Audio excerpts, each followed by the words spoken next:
Acha que gostaria de voltar a fazer um programa como fez uma vez, que era na RTP, que a tornou célebre em todo o país?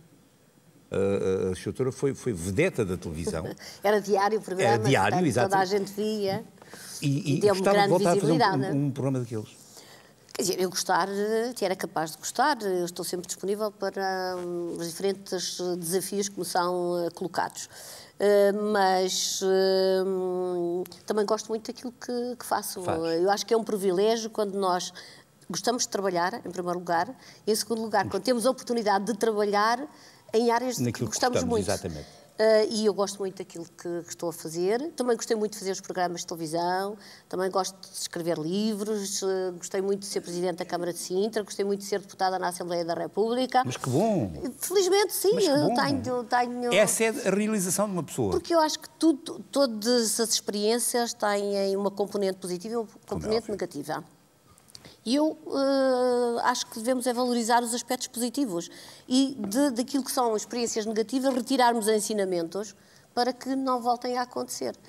E depois, eu de facto gosto muito de trabalhar. Aliás, há dias dizia para uma amiga minha, eu entre ir, por exemplo, sozinha ao cinema ou ir sozinha passear ou fazer outra coisa qualquer, eu prefiro trabalhar. Sozinha trabalho, sinto-me realizada e estou muito bem comigo própria a trabalhar. Diverte-se a trabalhar, que é muito bom, é muitíssimo bom. Portanto, gostaria também de voltar a fazer isso. Também. Diga-me, fala-se muito mal de Portugal, mas fala-se mal em Portugal ou não? Bom, eu acho que nós não podemos aceitar que se fale mal de Portugal. E acho que temos de fazer todos os possíveis para que se fale bem de Portugal. Portugal tem uma história, Portugal é um país que... Eu acho que nós portugueses temos toda a razão para termos autoestima e para termos orgulho da nossa história, termos orgulho do nosso país, apesar das dificuldades que estamos a viver e que iremos ultrapassar. Mas que não são só nossas, diga-se de passagem. Exatamente, portanto, isto é uma crise que começou nos Estados Unidos da América e que tem tido grandes consequências a nível europeu. E quanto a falar mal português? Falar mal português. Há pessoas que falam bem, há pessoas que falam mal.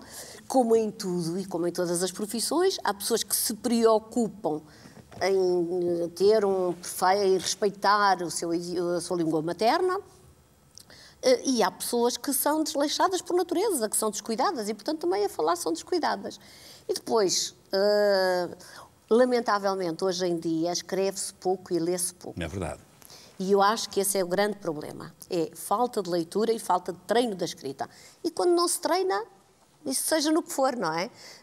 Depois, quando se quer escrever, já não se consegue. Portanto, há, de facto, um certo analfabetismo regressivo, que é pessoas que fizeram a sua escolaridade, alguns até tiraram cursos superiores, e que depois, por falta de treino, têm dificuldades em estruturar o seu pensamento, em escrever um texto com princípio, meio e fim.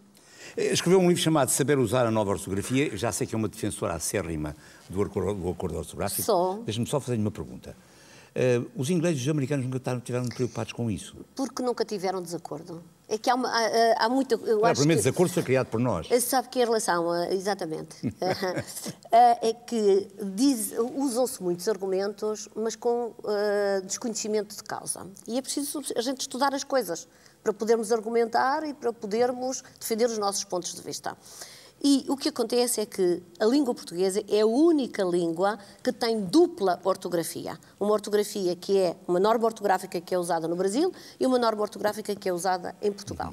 E isso dificulta imenso a promoção internacional da língua portuguesa. Por exemplo, nas Nações Unidas, para se adotar o português como língua de trabalho, é evidente que isso representava uma duplicação de custos, porque teriam de fazer os documentos, produzir os documentos escritos de acordo com a norma portuguesa e também com a norma ortográfica adotada no Brasil, uma vez que Portugal e o Brasil têm assento nas Nações Unidas. Mas e não poderia haver um entendimento havendo com duas normas ortográficas? Não se entendem à mesma? É isso que estamos a ver. Não é isso. É que teriam de escrever, ou seja, é evidente que os brasileiros iriam exigir que fosse adotada a sua ortografia e os portugueses também. não é? E, portanto, e mesmo em leitura... Mas nessa altura nós criámos, nós adotámos muito mais a deles do que eles a nossa. Não é verdade. Não é uma pergunta. Não se pode, eu já lhe respondo.